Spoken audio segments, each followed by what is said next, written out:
श्रीपादराजम शरणम प्रपद्ये. अध्याय 51. जलोदरापासून रक्षण. ग्रंथ पारायण महिमा. मी कुरवपूरला असताना अश्विन कृष्ण द्वादशीचा दिवस होता.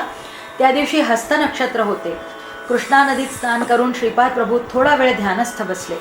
मी खूप प्रयत्न करूनही यज्ञकुंडातील अग्नी प्रदीप्त होईना. अग्नी हळूहळू निवत जाऊन विझत होता. श्रीपाद प्रभूंनी मला आणखी एकदा स्नान करून येण्यास सांगितले. त्यांच्या आज्ञेप्रमाणे मी पुन्हा एकदा कृष्णेत बुडी मारून आलो. तेव्हा प्रभू म्हणाले, अरे शंकर भट्टा, मी गुप्त रूपात राहण्याची वेळ आता झाली आहे. मी कृष्णा नदीत अंतर्धान होऊन या कुरवपुरात गुप्त रूपाने संचार करीन. नंतर नृसिंह सरस्वती या नावाने संन्याशाच्या रूपाने धर्माच्या उद्धारासाठी अवतार घेईन. तू लिहित असलेला श्रीपाद शिवल्लभ दिव्य चरित्रामृत हा महापवित्र ग्रंथ भक्तांसाठी कल्पतरूप्रमाणे लाभप्रद सिद्ध होईल. तो अक्षर सत्य ग्रंथ असेल. दिगंबरा दिगंबरा श्रीपाद वल्लभ दिगंबरा या माझ्या नावाचा जयघोष सर्वत्र होईल. आकाशात मात्र शब्द आहे. दिशा हेच माझे वस्त्र असल्यामुळे मला दिगंबर म्हटले जाते. या ग्रंथाचे पठन केल्याने मनोव्यापार सुधारतील, मनोमय संसार सुधारतील, इहलोक आणि परलोकात सौख्य प्राप्त होईल. या ग्रंथातील प्रत्येक शब्द हा वेदवाक्याप्रमाणे मानला जाईल. तू लिहित असलेला संस्कृत ग्रंथ माझ्या महासंस्थानातील औदुंबर वृक्षाखाली शब्द स्वरूपात कायमचा राहील.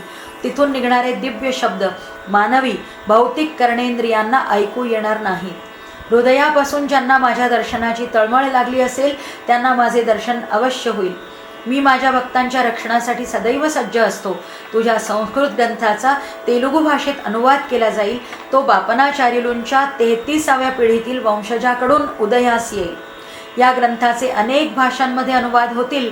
या पवित्र ग्रंथाचे कोणत्याही भाषेत पारायण केल्याने दिव्य अनुभव येतील आणि पारायण करणाऱ्या भक्तांचे सर्व काही शुभ मंगल होऊन सर्व व्याधींपासून त्यांचे रक्षण होईल. भक्तांना श्रीपाद प्रभूंचे अभयवचन. श्रीपाद प्रभू शंकर भट्टांना पुढे म्हणाले, तू माझी खूप सेवा केलीस. तुम्हाला पित्याप्रमाणे सन्मान देऊन मनोभावाने माझ्या सेवेच्या व्रताचे अत्यंत निष्ठेने पालन केलेस.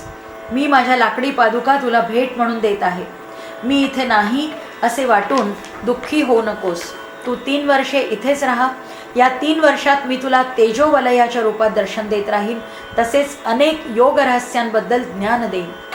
श्रीपाद प्रभूंचे अंतर्धान होणे. हे शंकर भट्टा, 3 वर्षांनंतर येणाऱ्या अश्विन कृष्ण द्वादशीच्या दिवशी तू रचलेले श्रीपाद शिवल्लभ चरित्रामृत ग्रंथ माझ्या पादुकांजवळ ठेव.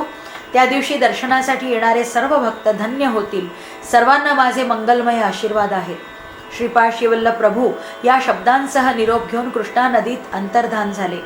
त्यांनी दिलेल्या लाकडी पादुका मी हृदयाशी घट्ट धरून आईपासून दुरावलेल्या निरागस बालकासारखा स्पुंदून रडू लागलो आणि भोवळ येऊन पडलो. शुद्धीवर आल्यावर मी नदीत स्नान केले आणि ध्यानास बसलो. तेव्हा माझ्या मनच्चक्षूंना श्रीपाद प्रभूंनी तेजोमय स्वरूपात दर्शन दिले. श्रीपाद शिवल्लभांचा जय जयकार असो. अध्याय 51 समाप्त.